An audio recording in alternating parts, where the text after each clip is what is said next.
हिकिड़े ॾींहुं हज़रत इमाम हुसैन अलैहिस्सलाम वटि के अरब सरदार आयल हुआ। संदन ज़र ख़रीद ग़ुलाम जंहिं महिमाननि लाइ खाधे खुराक जो सामान मजलिस में पियादो, इतफ़ाक़ सां तंहिंजे हथ मां हिकिड़ो गरम पतरी शइ सां भरियल प्यालो विच मजलिस में किरी पियो, जंहिंजा गरम छंडा हज़रत इमाम हुसैन अलैहिस्सलाम जन ते अची पिया।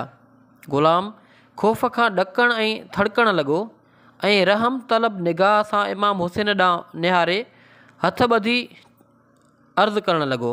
हज़रत इमाम हुसैन अलैहिस्सलाम जन फरमायो त ए ग़ुलाम, मूंखे काई बि चिड़ कान्हे, मूं तोखे तुंहिंजी ख़ता माफ़ु कई ऐं ए ग़ुलाम, आउं तोखे ग़ुलामीअ खां बि आज़ादु करियां थो।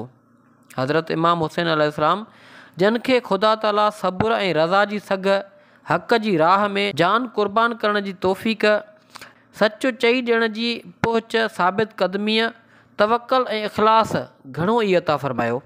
सखावत, ख़ुशि ख़ल्क़ी, ख़ुशि बयानी ऐं शाइरीअ में पंहिंजे वालिद माजिद हज़रत शेर ख़ुदा जे मिसल हुआ।